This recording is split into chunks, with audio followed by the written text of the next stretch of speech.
পাঠ্য বই যেন দ্রুত, আমরা বলছি জানুয়ারির মধ্যে শুরু করবে।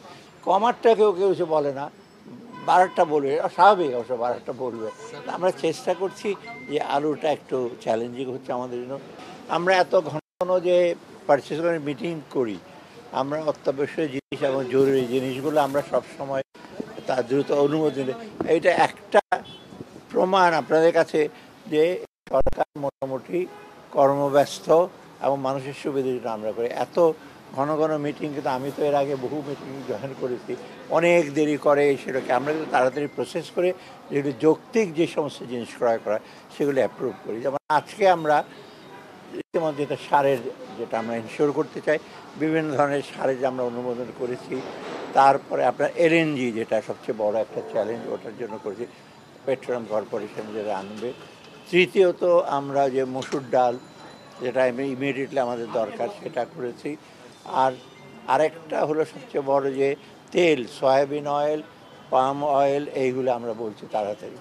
অনেকের মধ্যে একটা মিসকনসেপশন আছে, কালকে অবশ্য বাণিজ্যমন্ত্রী এক্সপ্লেন করেছেন আপনার কাছে যে পার টনে কত দাম বেড়ে গেছে। এটা 30-40 বছরে কিন্তু সয়াবিন এসে অয়েল এত বাড়েনি।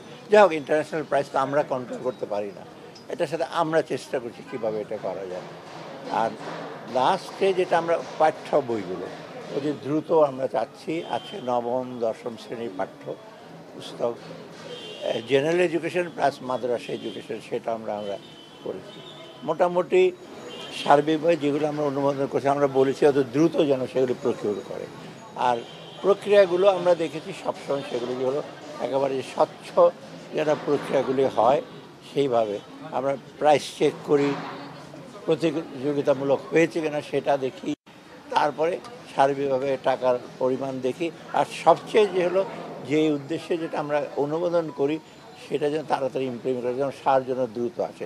মসুর ডাল, পাঠ্য বই যেন দ্রুত, আমরা বলছি জানুয়ারির মধ্যে শুরু করবে। চেষ্টা করবে জানুয়ারির মধ্যে, হয়তো সবগুলো একসাথে আসতে পারবে না, তবে আমরা অ্যাপ্রুভ দিয়েছি। 1 তারিখে আজকে যেটা করছি সেটা অলরেডি তারা কাজ শুরু করেছে, কিন্তু আমাদের অনুমোদনের পর ওরা তো প্রেসকে বলবে। তা আপনাদের প্রেস তো অলরেডি অনেক ব্যস্ত প্রেস, ওটা চেষ্টা করবো। না, সেইটা শুনুন, প্রভাব যে একেবারে নাইও। আপনারা খালি দেখেন যে আলুর দাম বেড়ে গেছে, অন্যগুলিতে সাশ্রয় হয়েছে। একটা জিনিস, একটা মানুষ একটা বাজেটের দিকে দেখেন। আপনি 1000 টাকা নিয়ে যান, কোনোটা একটু বেশি হবে, কোনোটা কম হবে, কোনোটা দামবে কমবে। এখন যদি প্রত্যেকটাতে কমতে হবে, ওই রকম যদি অ্যাটিটিউড নেন তবে কিন্তু ডিফিকাল্ট। বাজার এমন একটা জিনিস, একটা কমবে একটা বাড়বে। আমি যে বলে আজকে বাজার করলাম, আমি যদি নিজে বাজার, কালকে সকালে একটা কমেছে একটা বেড়ে, তখন বাসায় গিয়ে বলে একটা বেড়ে গেছে, বাকিগুলো কমারটা কেউ কেউ এসে বলে না, 12টা বলবে, স্বাভাবিক অবশ্য 12টা বলবে। আমরা চেষ্টা করছি যে আলুটা একটু চ্যালেঞ্জিং হচ্ছে আমাদের জন্য। সুগার, মসুর ডাল, এইগুলো মোটামুটি। আর চালের ব্যাপারে তো আমরা সবসময় নিশ্চিত করবো চালটা না।